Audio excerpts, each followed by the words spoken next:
Hello guys, എൻ്റെ മുച്ചാമ്മയുടെ വീട്ടിൽ വന്നപ്പോൾ കുറേ കൃഷികൾ ഞാൻ കണ്ടു. ആ കൃഷികൾ നിങ്ങളെയും കൂടെ ഒന്ന് കാണിച്ചു തരാം. കാരണം ലെറ്റ്സ് ഗോ. ഇതാണ് ഗായ്സ് കറ്റാർ വാഴ. ഇത് നമ്മൾക്ക് എണ്ണ കാച്ചാൻ ഉപയോഗപ്പെടും. ഇത് വാഴയാണ് ഗായ്സ്. കുറേ വാഴകളുണ്ട് ഞങ്ങളെ വീട്ടിൽ. ഇതാണ് ഗായ്സ് തുളസി. തനിക്ക് ആവി പിടിക്കാനൊക്കെ നല്ല ബെസ്റ്റ് സാധനമാണ് ഗായ്സ്. ഇത് പാവയ്ക്കയുടെ തൈയാണ് ഗായ്സ്. ഇലയാണ് ഗായ്സ്. ഇതിൻ്റെ ഇടയ്ക്ക് 2-3 മാവയ്ക്കുണ്ട് ഗായ്സ്. ഈ വാഴയൊക്കെ ഇങ്ങനെ നിൽക്കുന്നതുകൊണ്ട് ഈ മാവിന് അങ്ങോട്ട് ഉയരാൻ പറ്റുന്നില്ല ഗായ്സ്. ഞാനൊരാളെ കാണിച്ചു തരാം. ഇതാണ് ഗായ്സ് കത്രിക്ക. ഞങ്ങളെ വീട്ടിൽ ഒരുപാട് നാളായി വെച്ചു. കുറേ എണ്ണം പറിച്ചും കളഞ്ഞു വരാൻ.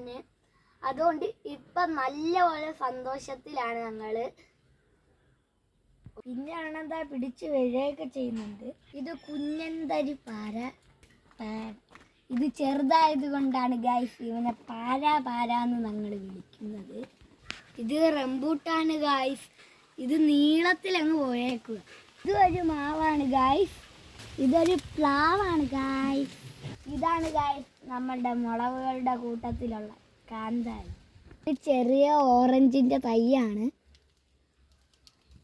This is a papaya. Guys papaya, അതായത് ഇതാണ് ഗായ്സ് ബ്ലാത്തിക്ക. ഇത് കിളിച്ച് വരുന്നതേ ഉള്ളൂ ഗായ്സ്. ഇതൊക്കെ മുളവാണ് ഗായ്സ്. ഇത് തക്കാളിയാണ് ഗായ്സ്. തക്കാളിയുടെ ചെടിയാണ്. ഇത് പയറിൻ്റെതും.